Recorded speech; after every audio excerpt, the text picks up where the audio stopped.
امتنانه وأشهد أن لا إله إلا الله وحده لا شريك له تعظيمه صلى الله عليه وعلى آله وصحبه وسلم تسليما كثيرا أما بعد.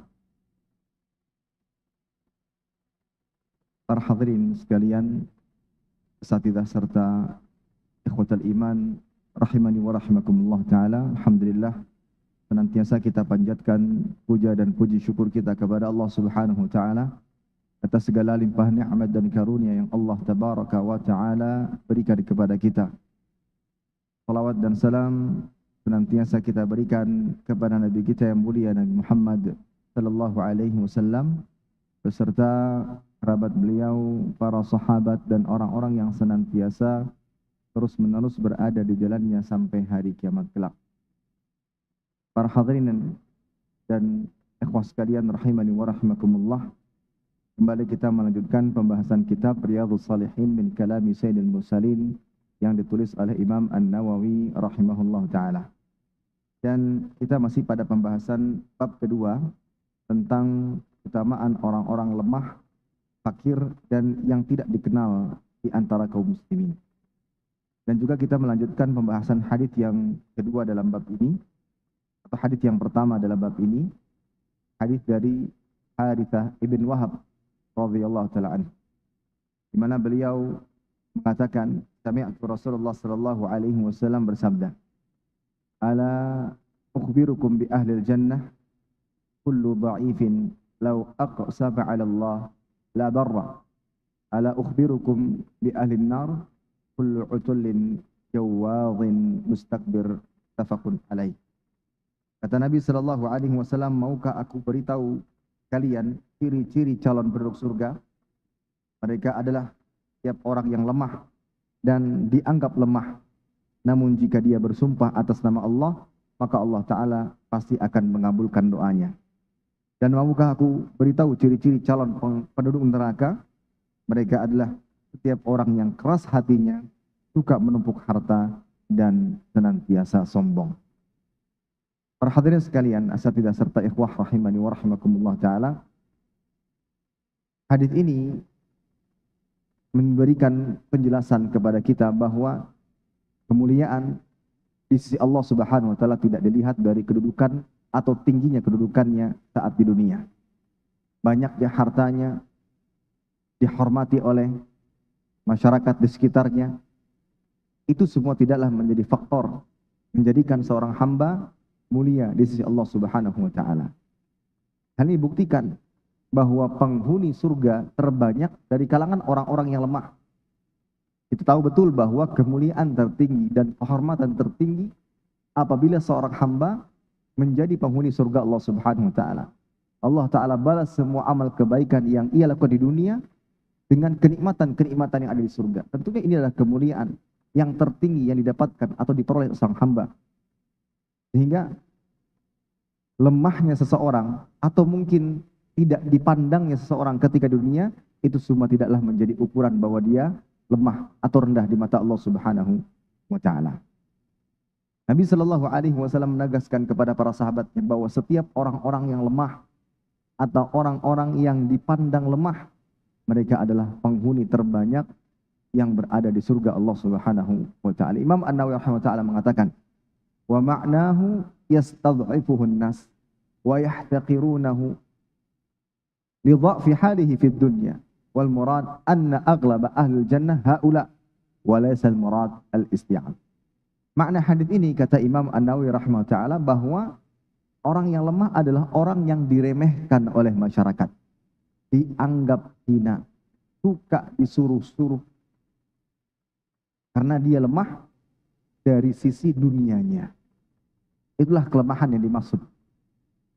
Dia adalah orang yang diremehkan, seringkali mendapatkan penghinaan, seringkali disuruh-suruh, diperintah, disebabkan karena kelemahannya dari sisi duniawi. Setiap orang yang berada pada posisi itu janganlah berkecil hati. Perkuat hubungan kita dengan Allah Subhanahu wa taala, karena kemuliaan yang tertinggi hanya bagi mereka-mereka yang bertakwa. Dan juga maksud dari hadis ini bukan berarti seluruh penduduk surga adalah orang-orang yang lemah, tidak. Tapi maksudnya adalah aghlab ahlul jannah. Mayoritas penduduk surga adalah orang-orang yang lemah. Orang-orang yang lemah. Walaisal murad al-isti'ab, bukan berarti maksudnya seluruh penduduk surga dari kalangan orang lemah. Tapi maksudnya mayoritas terbanyak. Bagi orang-orang yang dalam keadaan lemah, miskin, lemah harta, lemah fisik, dipandang lemah, tidak dianggap. Ketika mereka mendengarkan hadis ini, tentunya ini sebuah berita gembira. Berita yang membahagiakan, yang membuatnya makin mendekatkan diri kepada Allah Subhanahu wa taala. Hadis ini para hadirin kalian rahimani wa rahimakumullah taala juga menunjukkan betapa besarnya perhatian Islam kepada orang-orang miskin. Betapa besarnya perhatian orang Islam kepada orang-orang yang lemah. Maka kita akan menyebutkan beberapa fadilah, beberapa keutamaan orang-orang lemah, orang-orang miskin, fakir miskin. Baik. Di antara keutamaan yang Allah Ta'ala berikan kepada mereka adalah yang pertama, bahwa orang-orang yang fakir adalah manusia terdepan dalam memasuki surga Allah Subhanahu wa taala. Orang-orang terdepan dalam memasuki surga Allah Subhanahu wa taala. Disebutkan dalam sebuah hadis, Nabi bersabda, "Hal tadruna awwala man yadkhul jannah min khalqillah?" Qalu Allah wa rasuluhu a'lam. Qala awwalu man yadkhul jannata min khalqillah al-fuqara wal muhajirun alladzina tasuddu bihim as-sughur wa yuttaqa bihim al-makarih wa yamutu ahaduhum wa hajatuhu fi sadrihi la yastati'u laha qada. Akhrajahu Ahmad. Kata Nabi sallallahu alaihi wasallam, orang terdepan yang akan masuk surga dari makhluk Allah Ta'ala ialah orang-orang fakir dari kalangan muhajirin. Yaitu orang-orang yang terhalangi mulutnya dari makan. Sulit untuk makan disebabkan tidak ada sesuatu yang bisa dimakan. Penuh dengan kesulitan hidup. Dan orang yang meninggal di antara kalian sedang keinginannya hanya sampai di dadanya, tidak sampai terlaksana. Dia punya keinginan, dia punya cita-cita, dia punya harapan. Namun tidak bisa mewujudkan cita-cita dan harapan tersebut. Karena tidak bisa terlaksana. Karena lemahnya. Karena miskinnya. Karena kesulitan hidup. Namun jangan pernah diremehkan orang-orang yang seperti ini. Karena mereka lah orang-orang yang akan terdepan dalam masuk surga Allah. Selama mereka mampu bersabar dan tetap berada di jalan yang benar. Dalam hadis yang lain, dalam Imam Tirmidzi, Nabi SAW bersabda, "Yadkhulul fuqara'ul jannah qabla al-aghniya fi nisfi yaum wa huwa 500 'am." Orang-orang fakir akan masuk surga terlebih dahulu sebelum orang-orang kaya dengan jeda setengah hari yang hitungannya sampai dengan 500 tahun lamanya. Juga salah satu yang menunjukkan keutamaan yang Allah Ta'ala sediakan bagi orang-orang yang fakir maupun miskin atau orang-orang yang lemah secara umum. Kemudian yang kedua, penduduk surga terbanyak adalah orang fakir. Penduduk surga terbanyak adalah orang-orang yang dipandang lemah, dipandang dengan mata sebelah oleh kehidupan sosial. Nabi mengatakan sallallahu alaihi wasallam, "Ittala'tu fil jannah fa ra'aitu aktsara ahliha al-fuqara wa ittala'tu fil nar fa ra'aitu aktsara ahliha an-nisa." Akhrajahu al-Bukhari wa Muslim. Kata Nabi sallallahu alaihi wasallam, aku menengok ke dalam surga, maka aku dapati kebanyakan penghuninya adalah orang-orang fakir, orang-orang lemah. Penghuni surga terbanyak adalah orang-orang fakir. Lalu beliau menengok ke arah neraka dan didapati kebanyakan penghuninya adalah para wanita. Yang kita garis bawahi poin pertama. Orang-orang lemah ternyata yang menjadi penghuni surga terbanyak. Kemudian yang ketiga, keutamaan orang fakir atau orang yang lemah. Kebanyakan pengikut Nabi Shallallahu Alaihi Wasallam adalah orang-orang fakir. Orang yang mau tunduk, yang mau taat, yang mau beriman, ternyata adalah orang-orang yang fakir. Orang-orang yang lemah, yang membuat mereka semakin dekat kepada Allah Subhanahu Wa Taala. Disebutkan dalam sebuah hadis yang diriwayatkan Imam Bukhari, bahwa Raja Heraklius, pembesar Romawi, bertanya kepada salah seorang sahabat, siapa atau dari kalangan mana para pengikut Nabi Shallallahu Alaihi Wasallam? Maka sahabat ini menjawab, yang mengikutinya atau yang menjadi pengikutnya adalah dari kalangan orang-orang fakir. Maka sang raja mengatakan, demikianlah yang menjadi pengikut kebanyakan para rasul.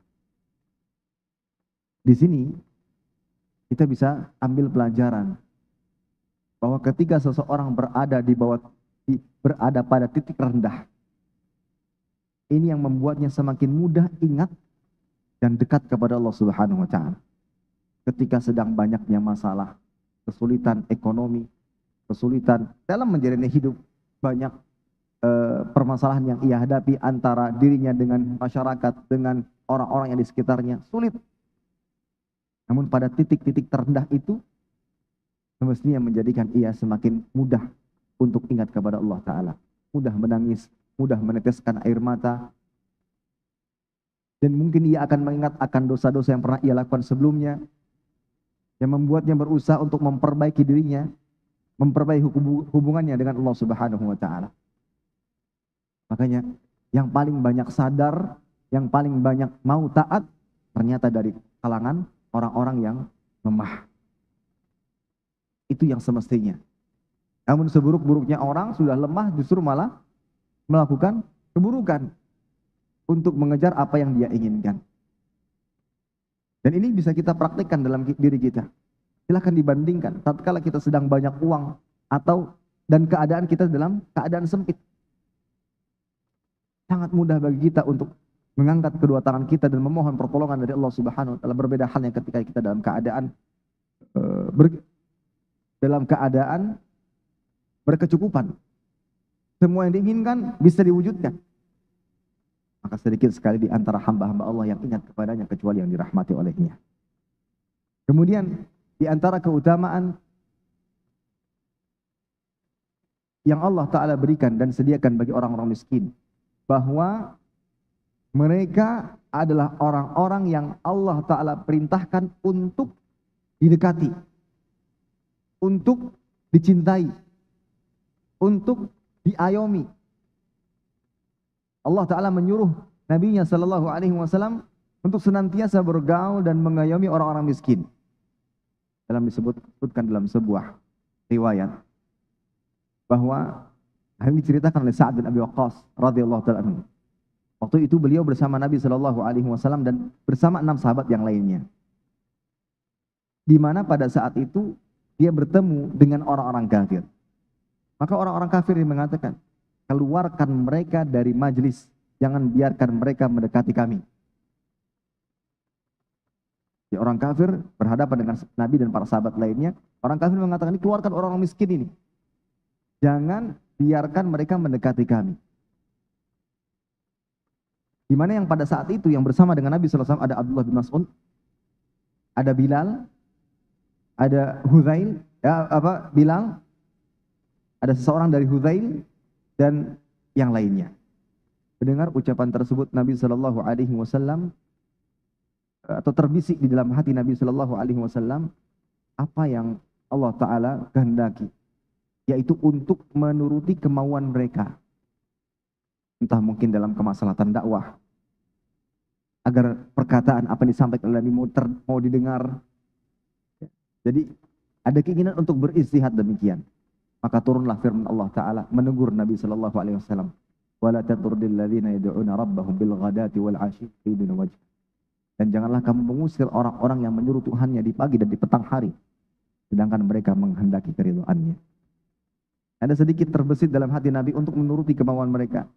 Beliau beristihad untuk kemaslahatan dakwah. Maka Allah Ta'ala menurunkan ayat di atas. Kita diperintahkan, Nabi SAW diperintahkan untuk mencintai dan senantiasa mengayomi orang-orang miskin. Dalam hadis yang lain, Nabi SAW mengatakan, Allahumma ahyini miskinan, wa amitni miskinan, wahsyurni fi zumratil masakin yaumil qiyamah. Ya Allah, wafatkanlah aku dalam keadaan miskin, dan hidupkanlah aku dalam keadaan miskin, serta bangkitkanlah diriku bersama kalangan orang-orang miskin kelak pada hari kiamat. Ini doa yang mungkin hampir tidak pernah dipanjatkan oleh kita kayaknya. Ada yang pernah berdoa meminta jadi miskin? Mungkin hanya orang-orang yang mengetahui keutamaan yang besar, kemudahan yang luar biasa yang Allah Ta'ala sediakan bagi orang-orang yang miskin. Mungkin dia akan meminta dan memohon kepada Allah Ta'ala untuk dalam keadaan itu. Karena ingin masuk surga dengan segera. Karena orang-orang miskinlah yang pertama kali masuk surga dibandingkan orang-orang kaya. Orang-orang kaya disibukkan nantinya dengan hisab, diminta pertanggungjawaban atas harta yang selama ini dia kumpulkan. Dengan harta yang begitu banyak. Jangankan miliaran atau banyaknya uang yang dia miliki. Satu suapan nasi yang dia masukkan ke dalam perutnya saja itu pun akan dihisap, akan dimintai pertanggungjawaban. Dari mana dia memperolehnya, untuk apa dia memanfaatkan tenaga yang didapatkan dari makan dan minumnya. Makanya orang miskin yang tidak punya harta, yang bersabar di atas keadaannya, begitu mudahnya masuk ke dalam surga Allah Subhanahu. Nabi SAW yang paling mengetahui akan hakikat hal ini, lantas beliau berdoa. Namun bukan berarti hanya menunjukkan yang kaya itu tidak baik, enggak. Dalam hadis sebutkan la ba'sa bil ghina liman ittaqa. Tidak masalah menjadi orang yang kaya itu. Enggak masalah menjadi orang yang kaya raya. Bahkan jadilah kaya raya, tapi bertakwalah. Orang yang kaya raya akan tahu di mana dia membelanjakan hartanya. Namun poinnya dalam hal ini, orang yang miskin itu punya kedudukan yang mulia, punya kedudukan yang terhormat di dalam Islam dengan segala macam keutamaan yang Allah Tabaraka wa Ta'ala berikan. Baik. Kemudian juga di antara keutamaan yang Allah Ta'ala berikan bagi orang-orang miskin adalah bahwa Nabi SAW mengabarkan kalau rizki dan pertolongan itu tercapai dengan keberadaan orang-orang miskin dan lemah. Kemudahan-kemudahan yang kita dapatkan sampai saat ini, mungkin suburnya ladang kita, cuaca yang insya Allah sebentar lagi akan nyaman. Itu bisa kita peroleh ternyata dengan keberadaan orang-orang miskin. Dalam sebuah hadis Nabi SAW menyatakan, Abghuni du'afa'akum, fa innakum innama turzaquna wa tunsaruna bi du'afa'i. Kalian mengadukan orang-orang lemah kepadaku, hanya sesungguhnya kalian diberi rezeki serta pertolongan dengan sebab keberadaan orang-orang miskin dan lemah di antara kalian. Mereka orang miskin, orang-orang lemah, mereka lah orang-orang yang paling khusyuk dalam meminta dan memanjatkan doa kepada Allah Subhanahu wa Ta'ala. Itu keutamaan yang tidak dimiliki kecuali hanya orang-orang yang lemah, orang yang miskin dan sabar dalam keadaan. Kemudian di antara juga keutamaan bagi orang miskin bahwa keberadaan mereka sebab seorang hamba bisa mendapatkan pahala jihad. Keberadaan mereka menjadi sebab hamba-hamba bisa mendapatkan pahala jihad meskipun tidak harus masuk ke medan perang, meskipun tidak harus mempertaruhkan nyawa di medan perang, mengeluarkan harta begitu banyak, tenaga begitu banyak di medan perang. Namun dengan keberadaan orang miskin, dia bisa merasakan dan mendapatkan yang namanya pahala jihad. Sebagaimana Nabi SAW mengatakan, as-sa'i 'alal armalati wal miskin kal mujahid fi sabilillah. Orang yang membantu para janda dan fakir miskin bagaikan seorang mujahid di jalan Allah Subhanahu wa Ta'ala. Seseorang bisa saja berada di dalam rumahnya dengan kenyamanan, sejuknya ruangan, dengan adanya AC ataupun kipas angin. Namun di waktu yang sama dia bisa mendapatkan pahala berjihad di jalan Allah Subhanahu wa Ta'ala.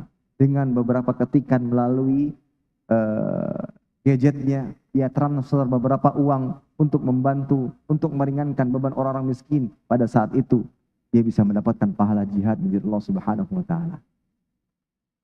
Padahal kita tahu bahwa untuk mendapatkan pahala jihad dengan cara berperang itu tidaklah mudah. Di samping harus ada biaya yang dikeluarkan, begitu pula fisik dilatih, dan juga ada pertaruhan nyawa. Lihat bagaimana para sahabat Nabi ketika mereka berangkat menuju medan perang, mereka sudah kehabisan bekal, sementara belum sampai dan belum tiba ke medan perang, bekal sudah habis. Berat sekali, di bawah terik matahari yang begitu panasnya. Namun saat ini dengan keberadaan orang-orang miskin, kita bisa merasakan bagaimana mendapatkan pahala jihad dengan kita membantu mereka, menolong mereka. Tentunya ini adalah keutamaan. Justru kita malah bersyukur dengan keberadaan mereka. Kita bersyukur. Ada di beberapa tempat, wallahu alam, yang katanya sulit sekali menemukan orang yang membutuhkan bantuan. Kemana? Saking mungkin sudah kaya raya seluruhnya.